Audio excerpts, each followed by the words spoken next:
afraid of them, for the Lord thy God is with thee, which brought thee up out of the land of Egypt. And it shall be, when ye are come nigh into the battle, that the priest shall approach and speak unto the people, and shall say unto them, Hear, O Israel, ye approach this day unto battle against your enemies. Let not your hearts faint, fear not, and do not tremble, neither be ye terrified because of them. For the Lord, your God, is he that goeth with you, to fight for you against your enemies, to save you. And the officer shall speak unto the people, saying, What man is there that hath built a new house, and hath not dedicated it? Let him go and return to his house, lest he die in a battle, and another man dedicate it.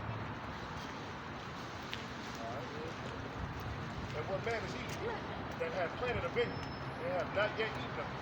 Let him also go and return into his house, lest he die in a battle, and another man eat of it. And what man is there that hath betrothed a wife, and hath not taken her? Let him go and return unto his house, lest he die in a battle, and another man take her. And the officer shall speak further unto the people, and they shall say, What man is there that is fearful and faint-hearted? Let him go and return unto his house, lest his brethren's heart faint as well as his heart. And it shall be, when the officers have made an end of speaking unto the people, that they shall make captive. Okay.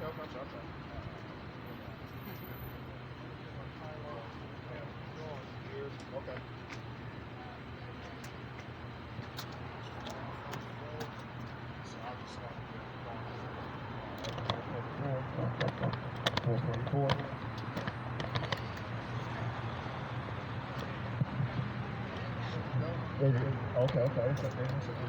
Shalom, Babylon. Y'all might not have never seen us before, but we are the Israelites. We are here to teach everybody about what the Bible got to talk about. And that's what we're going to talk about. That's what we like to talk about. Our history. All right.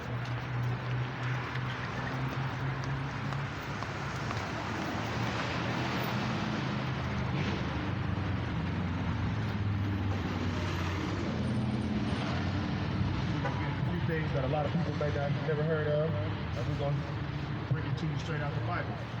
So one of my favorite places in the Bible to start in is Revelation. So we're going to start with Revelation 1 and 1. Revelation 1 and 1.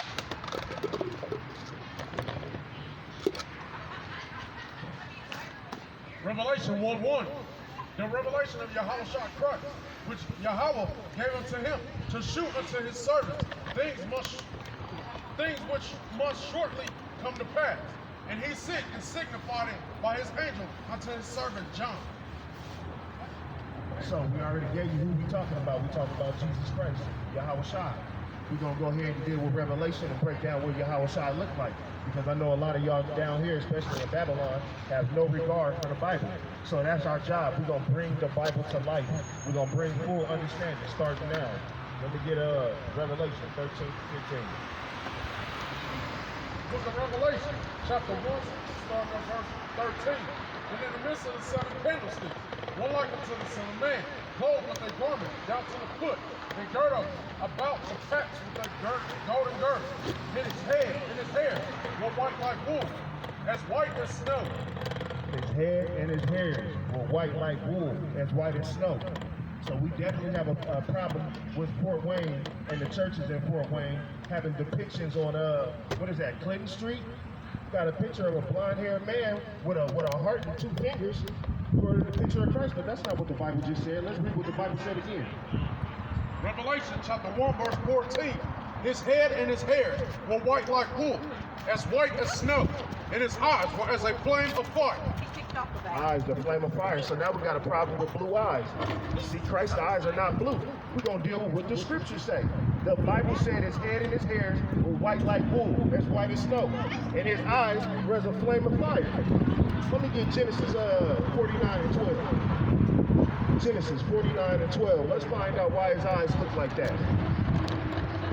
Genesis 49:12. His eyes shall be red with wine, and his teeth white with milk. Eyes red with wine, teeth white with milk. This is the description of Christ. So that's what we're going to stick with, and that's what we're going to deal with.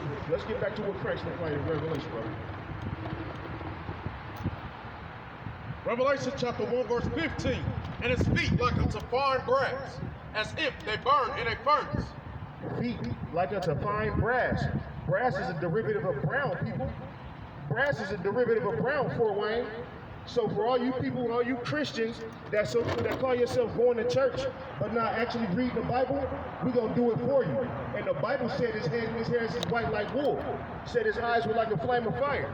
And his feet like unto fine brass, which is a brown. But the brown had burned. It said it burned. Let's read that again. Let's hear what God had to say. Revelation chapter 1 verse 15. And his feet like unto fine brass, as if they burned in a furnace. As if they burned in a furnace. Keep on, go ahead. And his voice as the sound of many waters. So don't ask us to be quiet when we got a lot of hard-headed people to deal with. That's why we make our voices loud as many waters, just like our King. I hope y'all get that understanding today. Let's deal with Matthew 11, verse 17. Matter of fact, Matthew 11, verse 7. Matthew 11, verse 7. Matthew 11 and 7. And as they departed, Yahushua began to say unto the multitudes concerning John, what went ye out into the wilderness to see? A reed shaken with the wind? You understand that? You understand that? John the Baptist, hold on, run that again. Matthew 11, 7. And as they departed, Yahushua began to say unto the multitudes concerning John, what went ye out into the wilderness to see? A reed shaken with the wind? Let me get Matthew 18 and 19 too. Okay, Matthew 18 and 19. Matthew chapter 18, verse 18 and 19. No, Matthew 11. Matthew 11. Matthew 11, verses 18 and 19. Stop.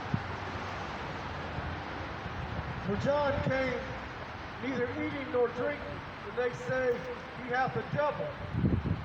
The Son of Man came eating and drinking, and they say, behold, a man gluttonous and a wine-bibber, a friend of publicans and sinners.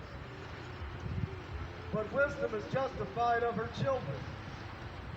And I was supposed to go into that with dealing with the eyes. That's what we're going to That was my mistake.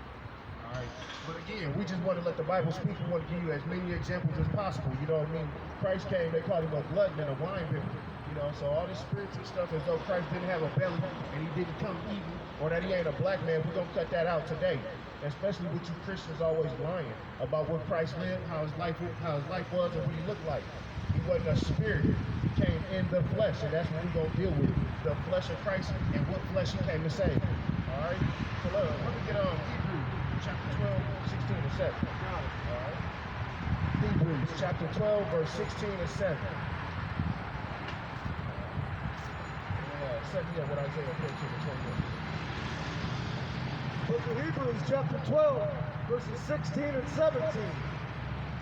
Lest there be any fornicator or profane person as Esau, who for one morsel of meat sold his birthright. For ye know that how afterward, when he would have inherited the blessing, he was rejected, for he found no place of repentance, though he sought it carefully with tears. So I just want everybody to understand that we're dealing with an enemy in the Bible. And it's time to bring out that enemy and what we're dealing with, especially you children of Israel in Babylon, Fort Wayne. You know, this place, they think everything a game. Everybody want to smile and act like we not going through nothing. We being oppressed in this place. And that's why we're going to continue bringing this out and get this understanding.